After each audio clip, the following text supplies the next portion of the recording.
we'll go ahead and kick this off. We've got a pretty busy panel here. We're going to try and hit a number of topics that I think are key to this, this issue around ransomware. So welcome again. My name is Rudolph Araujo.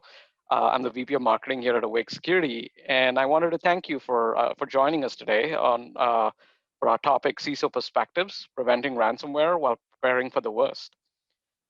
Clearly, ransomware is all around us, right? I mean, it's evolved tremendously. It's now a business model. Yes, I'll say that again. It's a business model. It's not just a technical piece of malware that we're dealing with. And unfortunately, today it's much more than just recovering your data, right? It's not just about backups and things like that. In fact, George, Malcolm, and I were just talking that just last week. What's reportedly the first fatality associated with ransomware, right? There was a patient that couldn't get into the hospital because the hospital was dealing with ransomware. And as she was being moved around, she passed away, unfortunately. So this is a very real problem. And as CISOs, you clearly want to prevent this threat from manifesting in your environment. But you also want to think about what happens if it does get in, right? If someone clicks on that wrong link or brings in a device that was infected, how do you react when you get that dreaded ransom note? So we're lucky today to be joined by two tremendously experienced security leaders. George Finney is the CISO at Southern Methodist University. I'm sure you see his mug, through this. He's a big fan of the team. And Malcolm Harkins, former CISO at Intel and member of Awake's CISO advisory board. Malcolm and George have not just been around this industry for a long time, but they understand security at the end of the day operates in the context of the larger business, right? This is not just a technical problem. And as active CISOs themselves, they work through many of these practical challenges on a daily basis. And are here to share their perspectives and hopefully also learn a thing or two from our audience, which, I'll certainly encourage you, use that chat, use that Q&A feature. We want this to be interactive. This is not a, talking heads show today. In that way, we're going to split the session into kind of two topic areas, right? First, we'll focus on things to consider to do to prevent ransomware in your environment. What has worked, what has not. We will then move into a second part that focuses on the worst case scenarios, if you will, right? You do get hit with ransomware. Now what? How should you think about it? How should your executives think about it? So on and so forth. And again, your success with dealing with this threat really comes down to preparation, right? And both George and Malcolm will attest to that. So again, keep this interactive, keep it coming. But without further ado, let's dive in. Malcolm and George, welcome, and thank you for joining us today. Thank you. Thanks. George, maybe I'll start with you, right? Before we dive in, I know you have a book coming out in a couple of weeks. You want to tell us a little bit about what your book's going to focus on? Yeah, so the book is called Well Aware. And I think the reason I wrote it is I want to create a bridge between security functions, CISOs, and other executives. And we focus, I think, so often on the negative in cybersecurity, and that makes sense. We want to prevent bad things. We want to prevent ransomware. We want to prevent the breach. But focusing on just the negative leaves us, I think, a little vulnerable. And so I've looked at cybersecurity habits or cybersecurity as a habit. And I think there's so many great stories about leadership out there. The book isn't just about me and my ideas. I actually interviewed folks that I think represent those cybersecurity habits as examples that we can follow. So looking at the psychology or neuroscience behind why we do the things that we do, I think is incredibly important. When we think about the people part of the cybersecurity equation. So Well Aware comes out on October 20th. Excellent. Thanks, George. And just for the audience, so we do have we were lucky to get some signed copies of George's book. So reach out to your Awake representative, and we'll get a copy over to you. So with that, let's dive in, right? So maybe let's start with the obvious. What kind of prevention mechanisms have worked well for you or for your peers that you know of? Malcolm, maybe we'll start with you. Yeah, you know, I think it goes into a few different aspects of the prevention side, right? You know, the first thing is there, what are the controls that you've got in place that prevent, you know, the bad guy from getting a foothold, from execution of malicious code on the devices? You know, that really becomes, I'd say, the primary key control.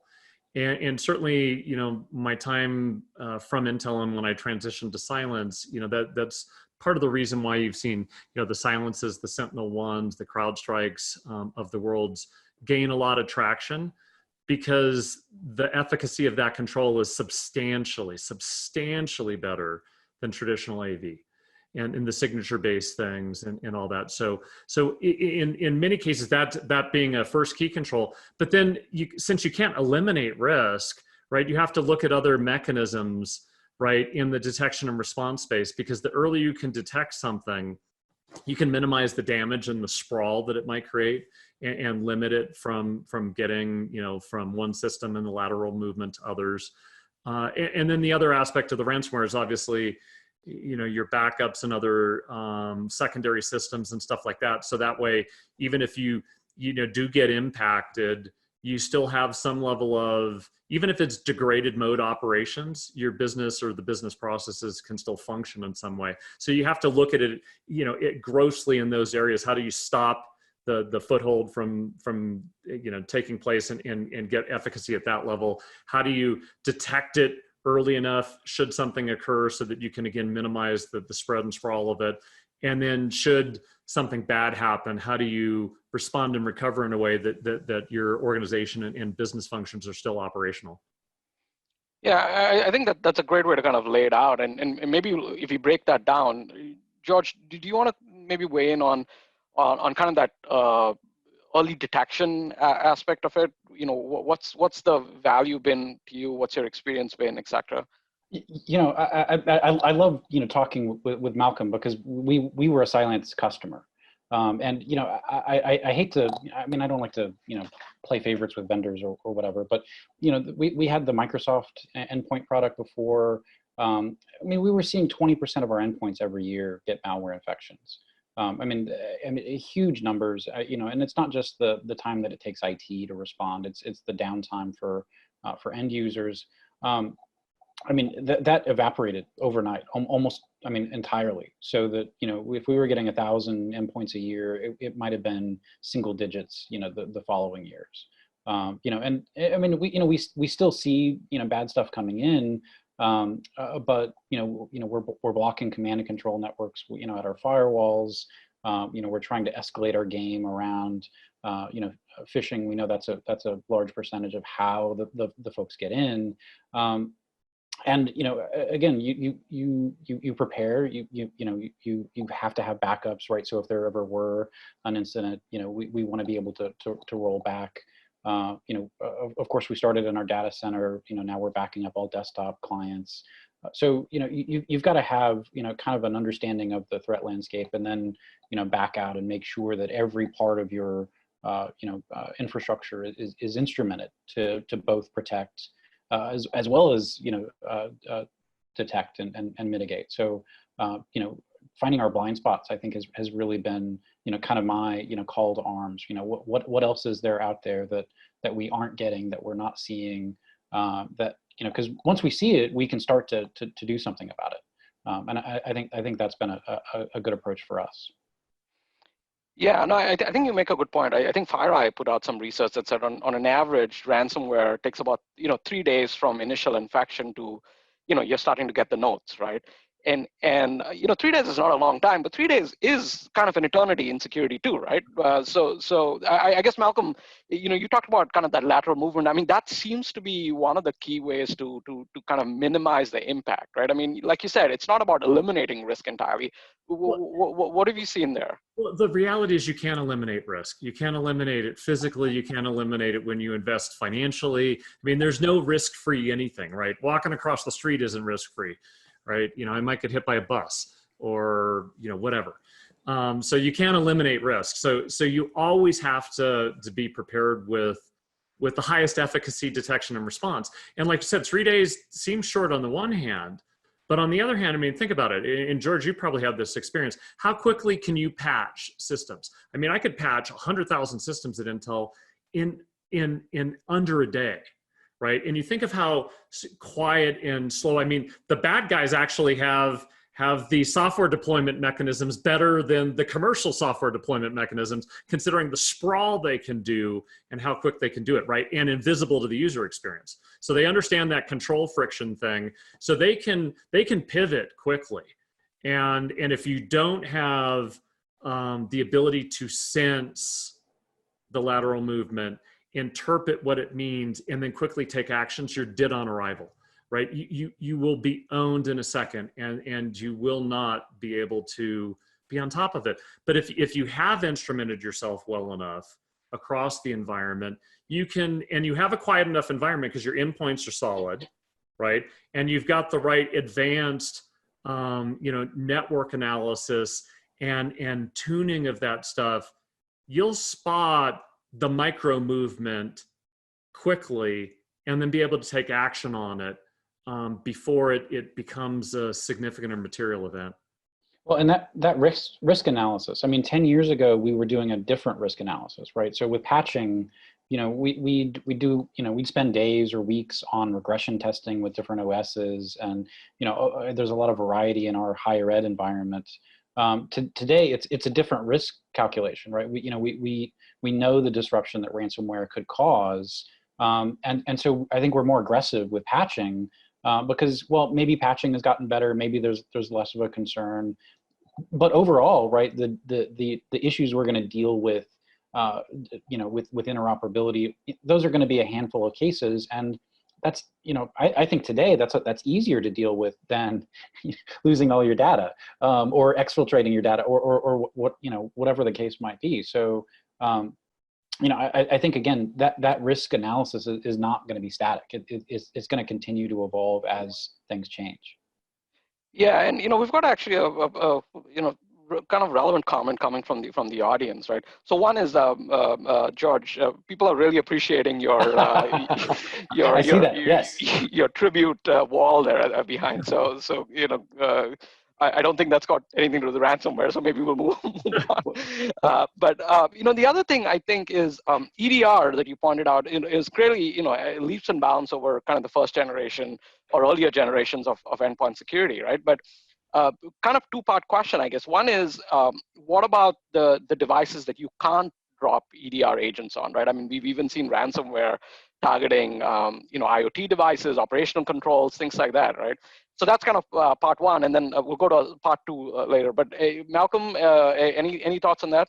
Yeah, well, I think there's two things. Again, EDR stands for endpoint detection and response, right? So, that means if you can detect it, why couldn't you have prevented it? So there's a little bit of the, you need that stuff. But getting to your key point, right? You can't put an agent on everything, and we already have too much agent sprawl that's, again, degraded systems, and nobody wants another agent on their system. In which case, again, that's for IT and performance and all those other things. So you have to instrument your environment, again, to listen, watch, and be able to be tuned for things.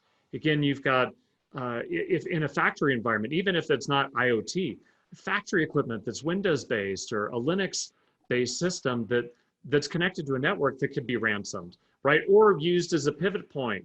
You've got thermostats, you've got, heck, the building management system's a PC, for God's sakes, right? The alarm systems, there's all, I mean, you look at it and you go, I might be in an enterprise with 30 or 40,000 laptops and maybe 20,000 servers, but you probably have instrumented across the environment 4, 5, 6, 10x the amount of compute devices that could get popped, and then be, in essence, the things that are generating the attack vector and the ransomware. So you have to be on the network, to be able to watch those things, because those things are not really appropriate to have an agent on, because they're not built for them.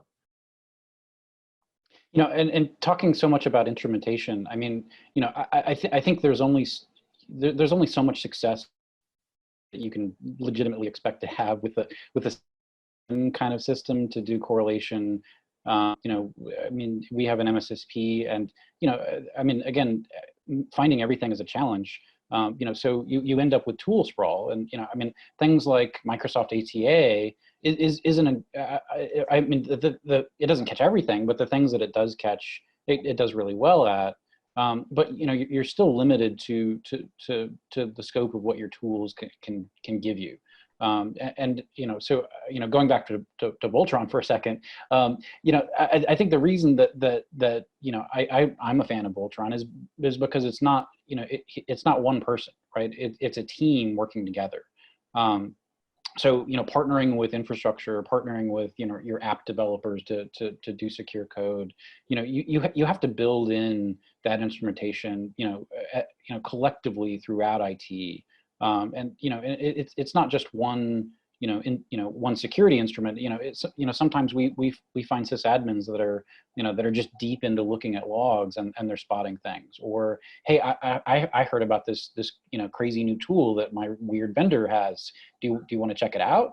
And I think that's where we have success, is you know, bringing people into the process to get more eyes. And as much as we want to do automation, you know, those things still, still require a lot of, you know, detailed tuning to understand your specific environment.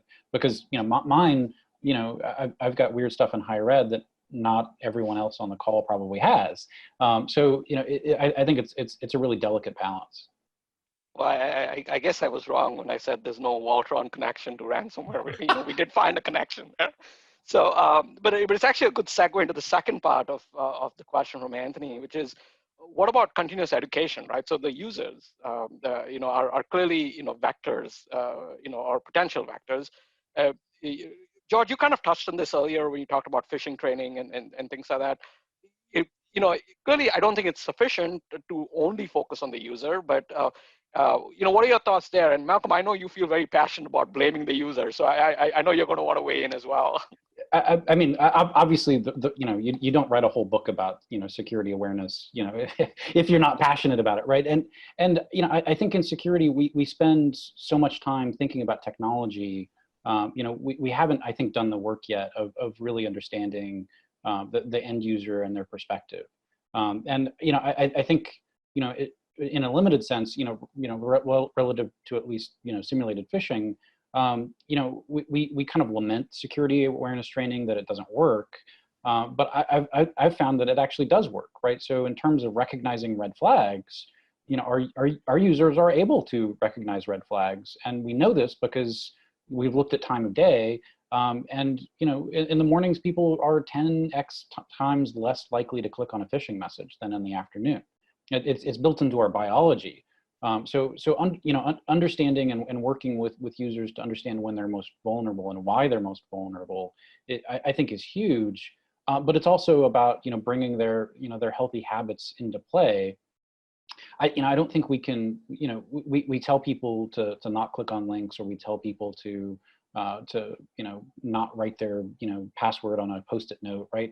But all of those things, you know, in a way are built by habit. 90% of our, you know, behaviors are habit based, and so you can't just tell someone, you know, don't, you know, do X or don't do X. You know, I mean, I'm a big fan of BJ Fogg's work with Tiny Habits, and you know, there's a recipe, right? So you know, after I do X in the morning, brush my teeth or sit down at my computer or what have you, you know, that's the cue to get whatever it is that we're trying to do to secure them. And you know, a single mom might have, you know, a different set of security things that she's interested in than a CEO, right? And everything in between. But then you have to, you know, whatever the behavior is, you have to kind of create a reward to reinforce that habit. And you know, we're not talking about those things in security awareness training. We're just telling people, thou shalt, you know, here's the list of things to go do, and you go figure out how to integrate them into your lives. And I think that's the help that our users need to get over that hump, I think.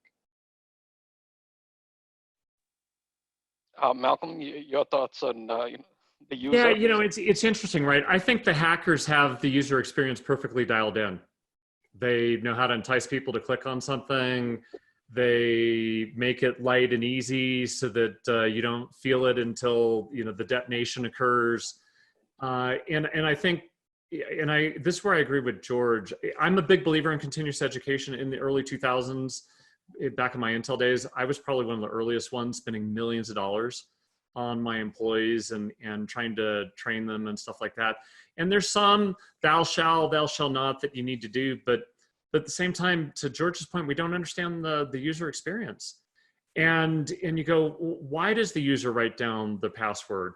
Why do they do all these things? Well, we've made it so flippin' hard, and the security controls get in the way that they've got to get a job done, and they want to do it in as expeditious path as possible. And if we're making that harder, they're going to go around it. And so, in some cases, we've got to design controls completely differently to help the user achieve their job while achieving security, instead of the other way around, And so I think if we do that, we'd be in a better spot. But again, my hot button, I'll just say it, I've said it over and over again, never ever blame a user for clicking on something and bad things occurring. That's a technology failure. Your firewall failed, your email gateway failed, your malicious code and antivirus and all that stuff failed, your network failed. If something bad happens because a user clicked on a link or opened a message or visited a website that they believed was real, your controls failed. Blame yourself, blame your vendors, and fix it rather than blame your user. Now, if your user gets conned into providing their username and password on a phone, somebody's calling and saying they're the help desk and whatever, that's a user problem. If your user's in the airport and talking about a sensitive acquisition and merger or sensitive data, that's a user problem. There's a bunch of things that are user problems. The rest of them are technology failures. I would actually say it slightly differently. I mean, you'll say it better than me. I don't know. I don't know about that, but I think with, I think of my role or our roles as CISOs as a coach, right? And so if you watch coaching interviews after games, you don't hear the coaches saying, I got a bunch of scrubs, this is a hopeless game, people the weakest link. All our successes are based around, the new cleats or the turf or the, whatever gloves they're wearing, right? They don't say that.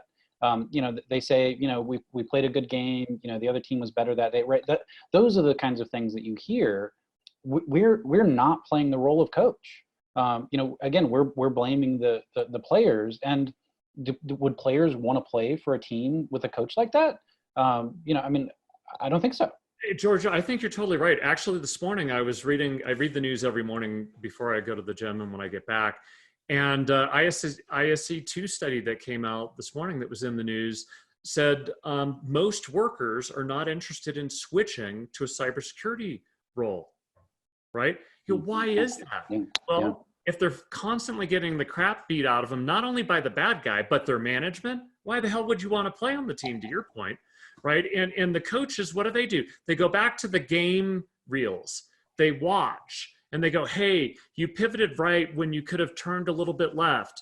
You held the ball a little bit wrong and the guy's helmet came in and popped it out. Or you were showboating, knock that crap off, right? Because that's what caused the fumble. That's where you choose somebody's, ass out, frankly, when they're doing that. But it's all in the coaching, right? You got to be accountable to not only the mission, but to the team and to the organization. And so it's a coaching to drive performance, and it's a coaching to provide accountability, right?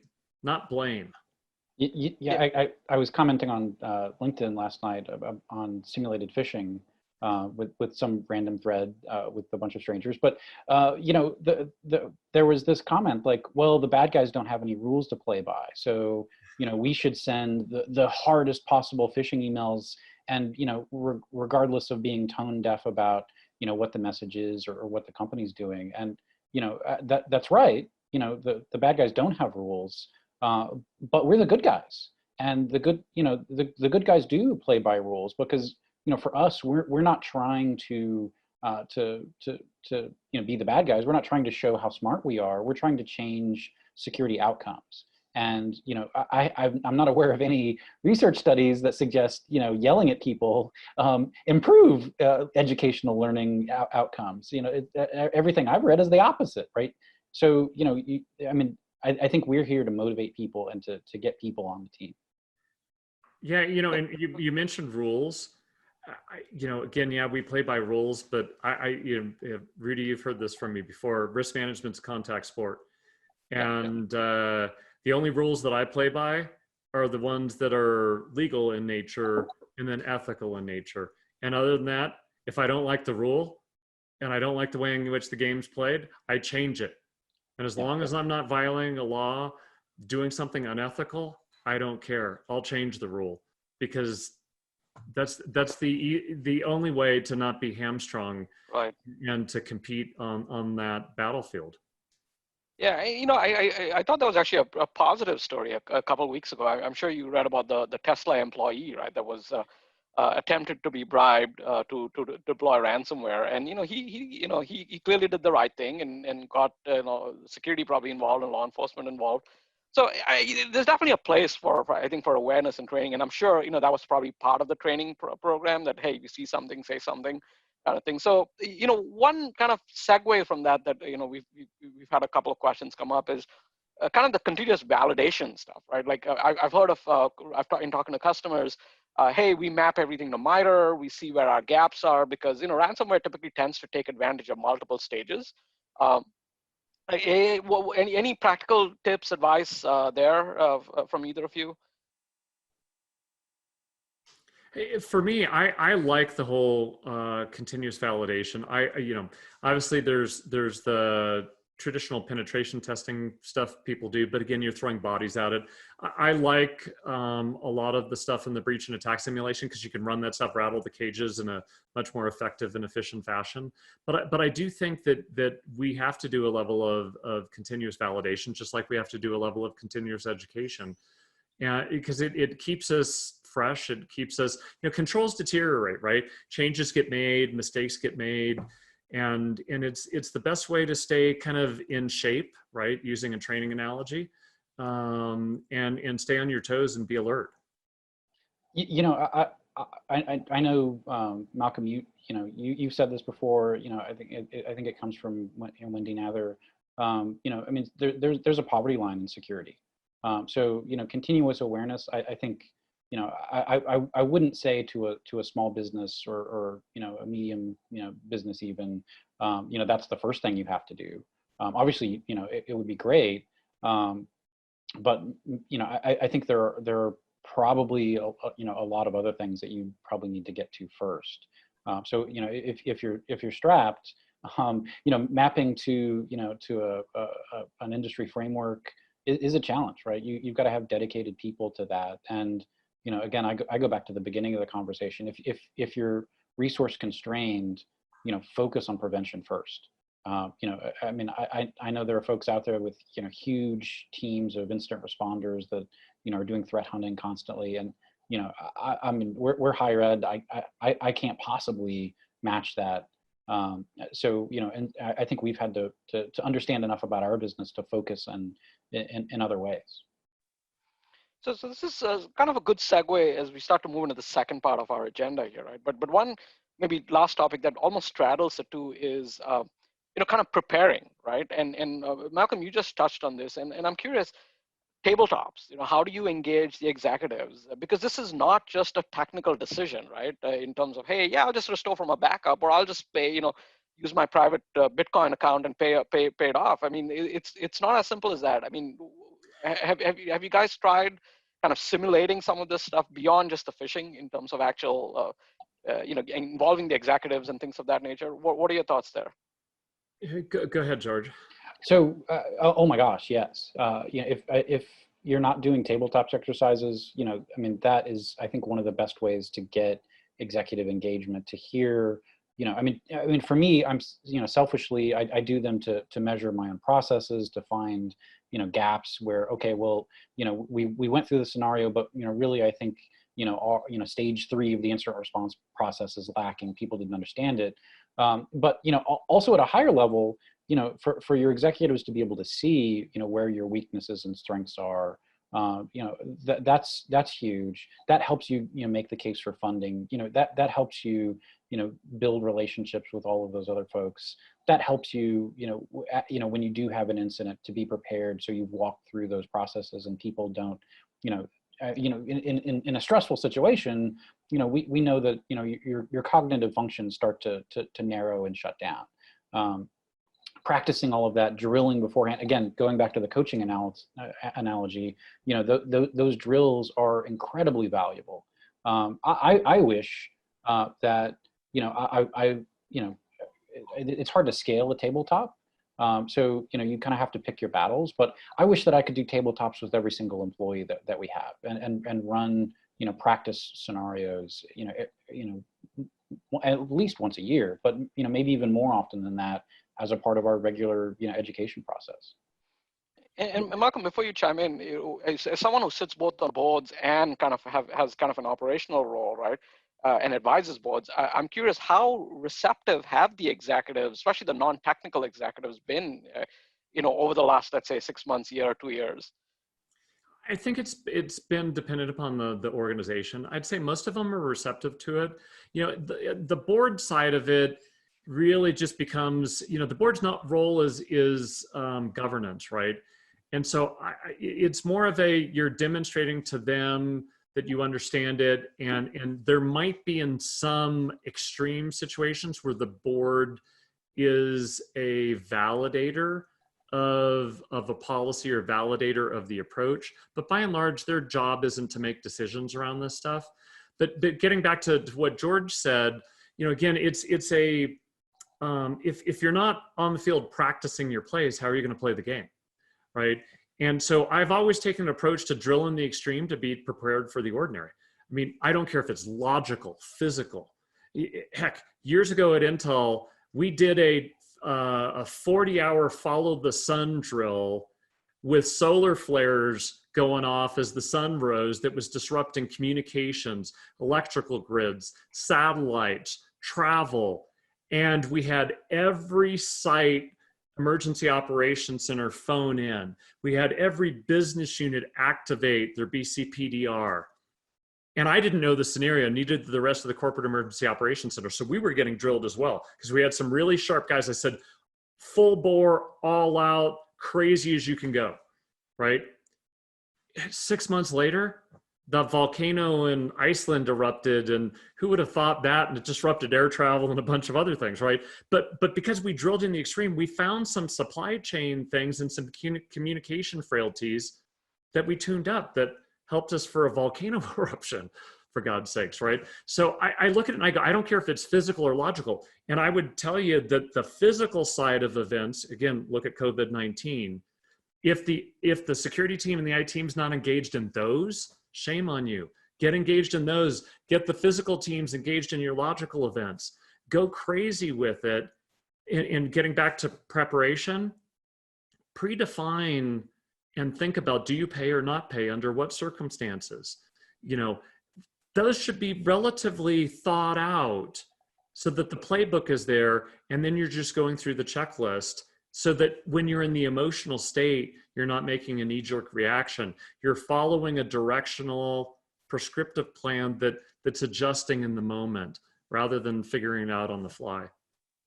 Yeah, it reminded me, Malcolm, of our conversation with Keith Gordon a couple of months ago, where he talked about a pandemic response plan that they'd put together, thinking, we might execute on it, we might not, but of course now we all know that everyone had to execute on it. You touch on something interesting. I think as I've talked to a few CISOs, they view this as kind of a business decision, right? Hey, how long is it going to take me to decrypt this data, to recover from backup? Am I better off just paying the ransom, right? And I know both of you have said it's not as simple a decision as that, right? And maybe just give us some color on how you've thought about that to pay or not to pay kind of decision. For me, since I've always looked at risk to the business, risk to my customers, risk to society, you got to put it in the context of those risk issues. And at the same time, because I'm paying in some entity out there that might be organized crime. Heck, it might be some teenager who bought ransomware on the web. It could be a terrorist group. It could be another nation state. I always look at it and I have to go, if I pay, am I actually funding somebody who is going to kill somebody physically? Is it a terrorist? Is it a rogue nation state? So am I actually making the world a worse place because I'm trying to manage my own risk that I should have done a better job up front to not have it bite me in the ass so bad? And, you know, but it's again, context. If I was running a hospital and patients were going to die, you know, I'd be more apt to pay the ransomware. But if it's a factory down and I'm just losing revenue, well, shame on me for not doing a good job. And I'd probably, if I was in the role, I would be fighting tooth and nail not to pay, because I'd worry about where that money would go and what harm it could create to somebody else. Yeah, I mean, I would love to, you know, not be able to pay. You know, I mean, it really, again, you have to understand the business. You have to know, you know, what the criticality is, and you know, I think it's hard just to have a blanket statement. You know, no, I'll never pay. And you know, I mean, who knows what scenario is right around the corner? But I totally agree. You have to have had that conversation already. You don't want to be in the middle of it and then thinking about, okay, well, you know, now let's have the debate. You know, I mean, in our last board meeting, you know, we brought up not our situation, but one of our vendor situations where you know they face the same issue. You know, the ransomware attackers' methods are changing, right? So if you don't pay, well, you know, now they're talking about exfiltration and potentially exposing your data. So, you know, I mean, I think, you know, I mean, do you trust the bad guys, you know, so much that you would think that even if you pay, they're going to give you a valid key? You know, that doesn't necessarily happen all the time. You know, but I've also heard from the FBI that, you know, maybe they do have some you know, keys lying around that they could, you know, try out, and maybe there are other options than pay or not pay, right? You know, hopefully you have backups. Hopefully the backups didn't get encrypted too. But you know, I mean, again, you can't start early enough to start planning. Yeah, and I think, like you know, point out, I mean, you know, and as we said up front, right, this is a business that the ransomware folks are running, and it's no longer about just can you recover from a backup, because, you know, we've seen plenty of exfiltration and data disclosures happen as well. There's two kind of interesting pieces of news in the last few weeks that I thought, you know, somehow connected to this, right? One is that, as I'm sure you saw, the IRS basically has put out a bounty on Monero, right? Who can crack the code there? And I have you know, obviously I don't have an insider at the IRS, but I have a weird feeling that there's something to do with this general you know, kind of alternate economy that's forming here.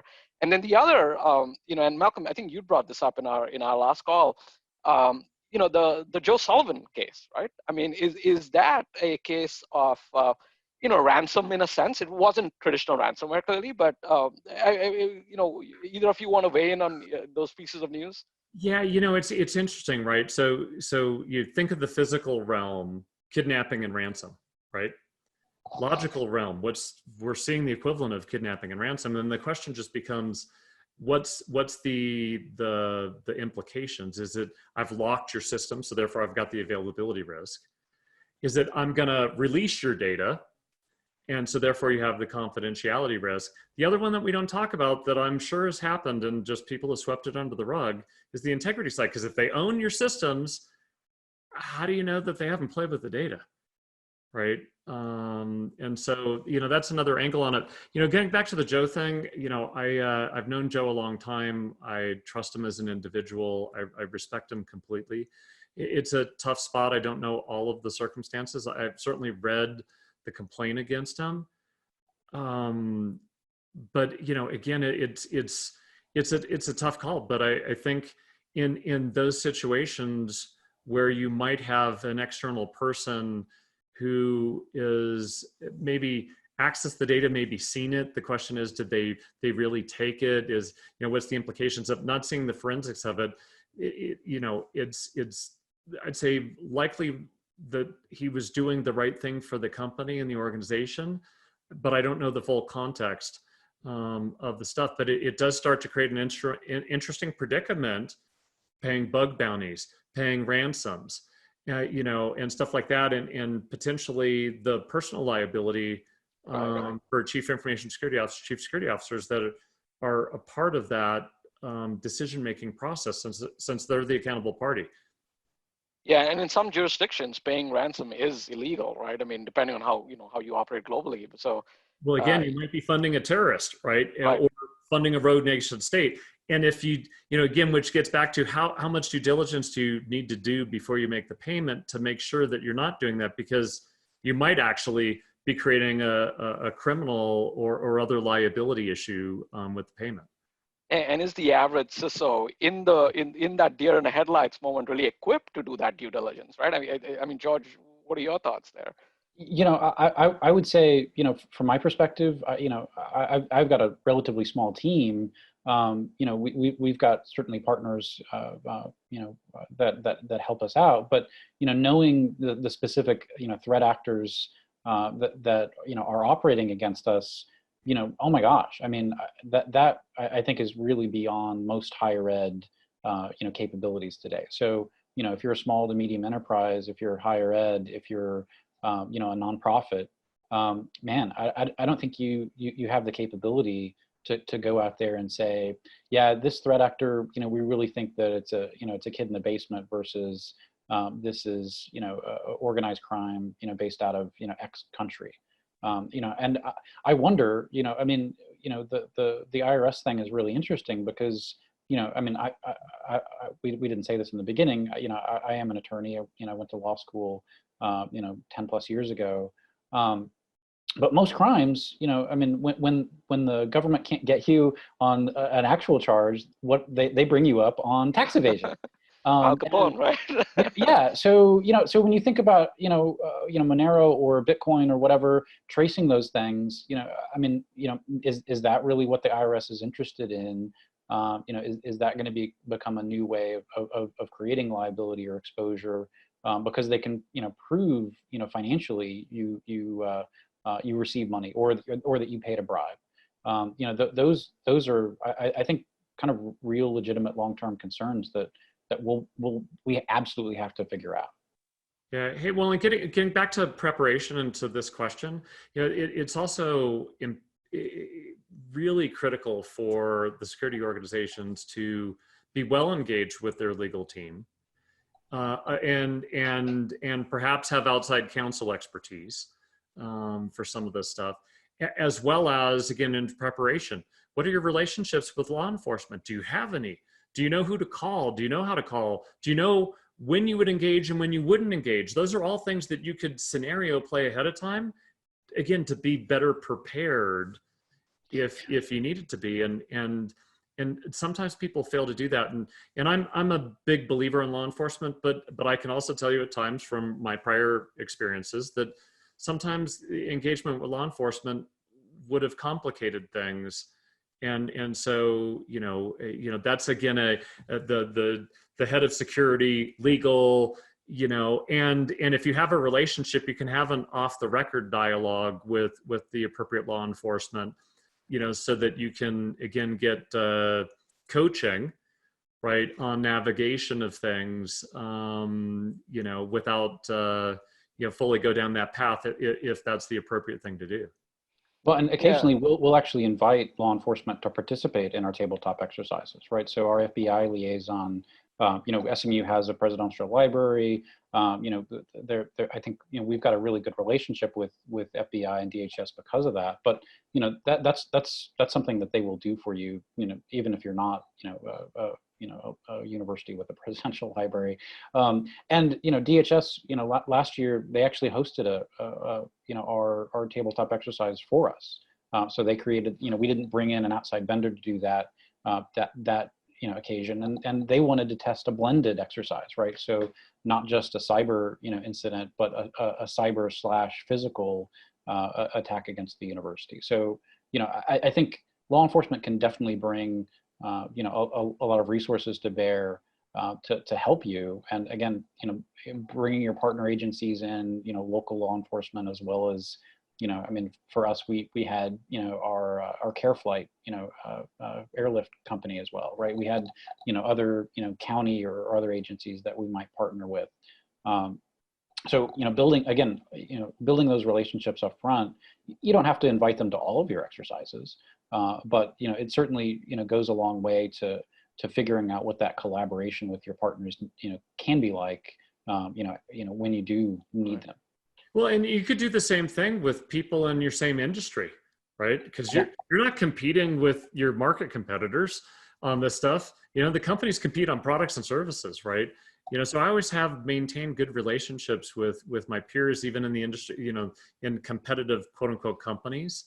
But again, so you can do drills even with other people in other industries or in your supply chain, right? And that's also a way to get lessons learned and tips and techniques, or have friends that you can call on. Like I'd call you, George, as at times, if I was like, oh crap, like I do with other peers, right? Because they'll have insights and be able to give me coaching sometimes when I need it, or just be a sounding board, right?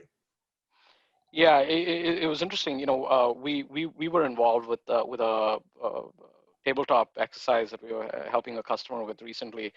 And one of the things we discovered that they had an exposed system that was managed by their HVAC vendor that had remote desktop protocol exposed. Right? So it's amazing. I mean, tabletops, sometimes I think, people think of these as kind of theoretical exercises, right? But they don't have to be. I mean, I think you can make them, as both of you pointed out.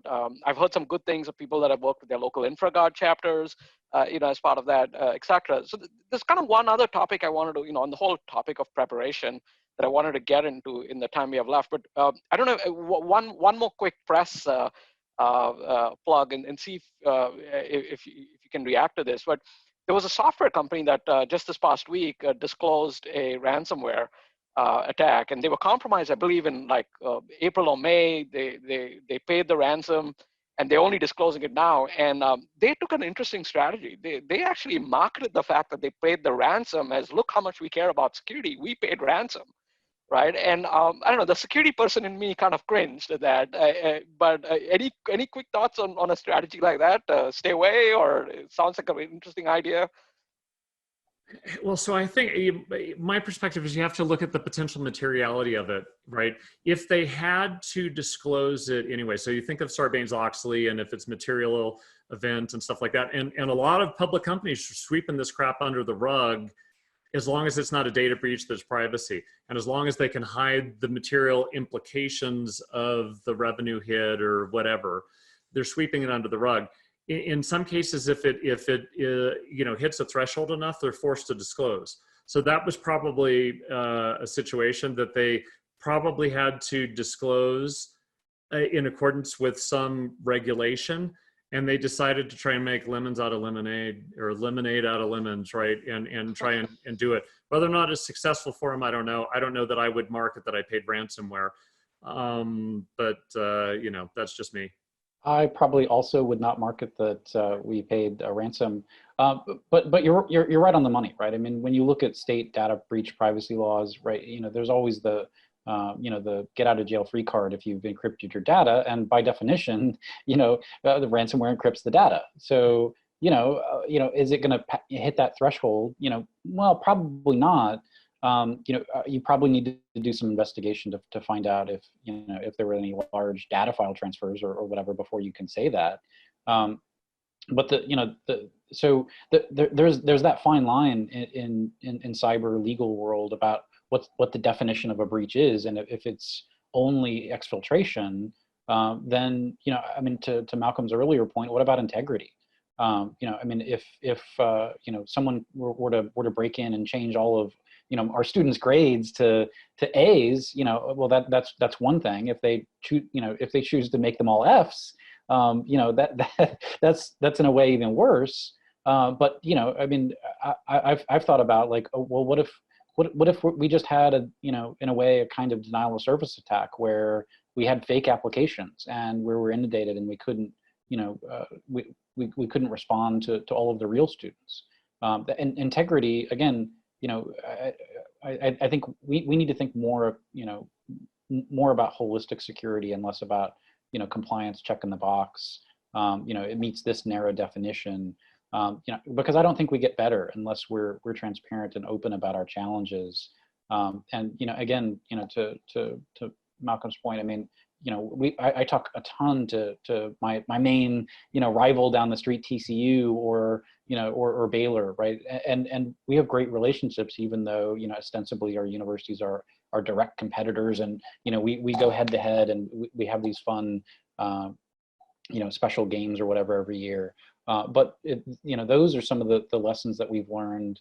I think the easy way, right? So if someone down the street says, hey, I've got this issue, that really resonates with all of my stakeholders, because if TCU could get that done, that proves in a way that SMU could face that, and vice versa. So I think I mentioned blind spots, trying to get rid of them in the beginning. That's learning the easy way rather than the hard way. So Right. do that every time.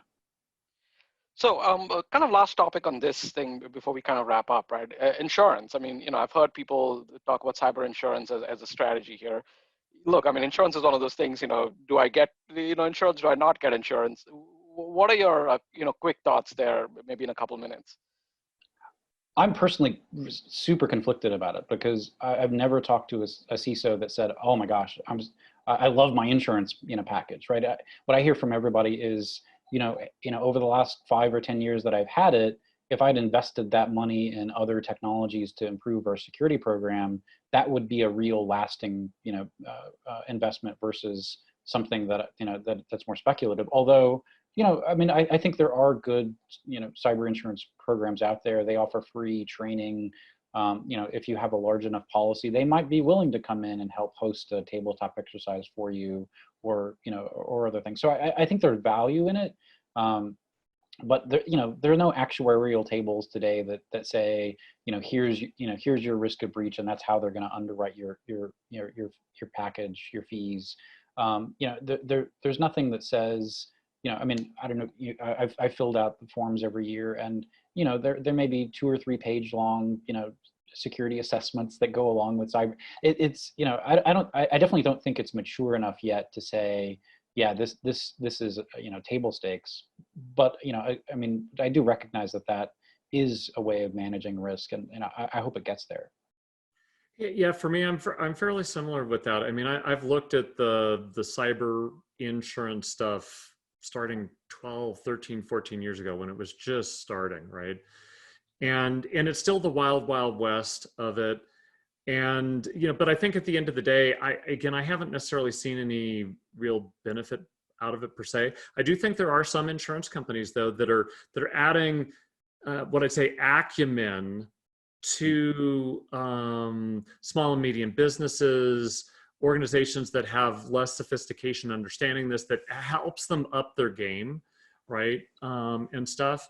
But at the same time, I also recognize that it's not the CISO or chief security officer's decision, right? It's purely a fiduciary. It doesn't mitigate risk. It mitigates the financial damages that you might face because of various instances. So it's a pure finance decision, usually controlled by the CFO or somebody in the treasury or somebody who manages property and casualty and all that other insurance stuff.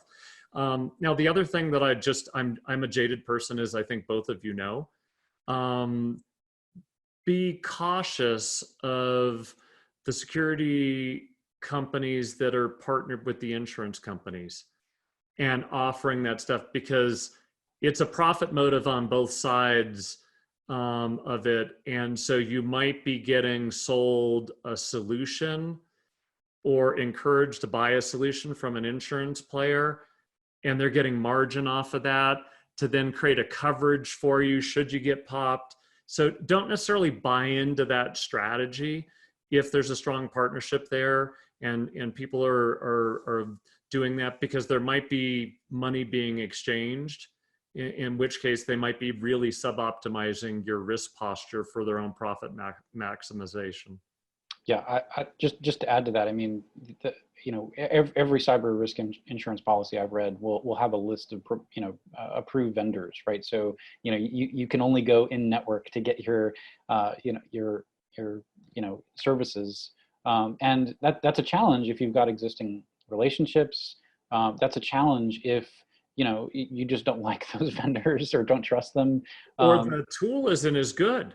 or their tools might not be as good, but also you might have other vendors on retainer that you can get here in an hour, whereas you're going to have to go back through the contract process, figure out who these new vendors are. They change every year. You can't have a lasting relationship. So there's lots of challenges there. Yeah, one thing I thought was interesting. I met a CISO at an event, a virtual event we did recently, and he said that in a previous job, their insurance company actually helped them with the negotiation and handled the Bitcoin and some of that. So it's definitely interesting, and clearly there's no right or wrong answer. I think everyone has to figure this out for themselves. But anyways, it's probably time for us to start wrapping up, right? So I guess what does the future hold, right? From specifics of kind of ransomware. I mean, we talked about integrity attacks. I mean, maybe those are already happening. Some have suggested maybe the government needs to be more involved in kind of taking down some of these cartels or gangs, if you will, that are engaging in this. What are your, look into your magic 8 ball and maybe give us your thoughts on the future here as we wrap up. So just quickly for me, I think again there needs to be more government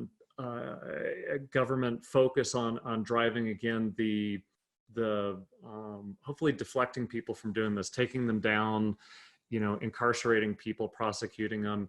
At the same time, I think again the sprawl of technology, every device that is IP addressable, it's connecting, it's communicating, it has the potential to contribute or be ransomed. So you have to think about that. And then I think the notion of ransomware and just locking up your system will also start changing, and it will pivot.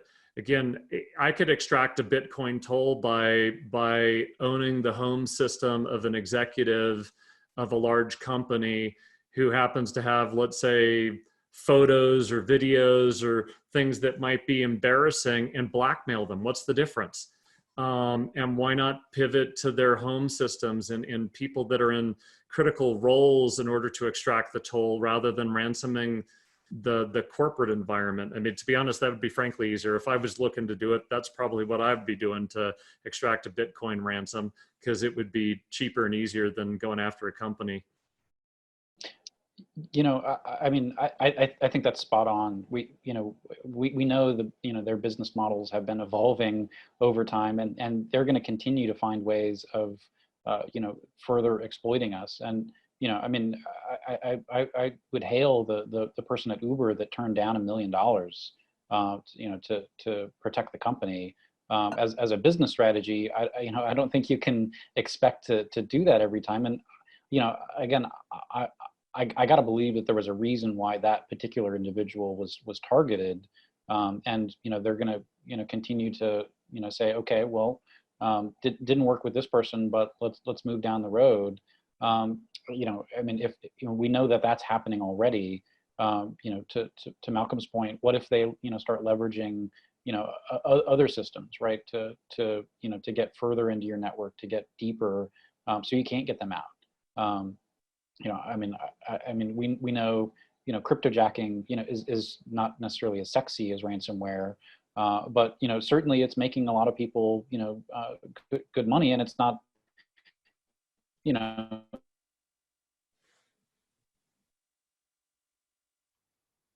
George, I think we might have lost you a little bit. Oh, hopefully you didn't get ransom. You're back, sorry. George. Yeah, Okay, you're back, George. I think I had a pop-up or something come up, but yeah, I mean, I think, we've got to keep evolving as our attackers evolve. Hey, it might have been, your computer's way of telling us we're totally out of time here, right? So, one kind of last comment, I've thought about, and I know we've discussed this, ransomware could just be a distraction, right? I mean, there might be a bigger motive here that, I find that the deer in the headlights thing when ransomware hits seems to be a lot worse than any other attack I've seen and helped customers respond to in my past life. And I know ransomware can be really tragic and can be really bad, but let's not forget that we've got a broader infrastructure to protect and a much bigger attack surface that we're dealing with. So folks, thanks again for joining us. Malcolm and George, incredible insights as always. We'll keep the conversation going. Malcolm and George are very active on social. Awake is very active on social, so follow us there. And if you want to get a recording of this webinar or want to share this with anyone else, you can go to awakesecurity.com/webinars.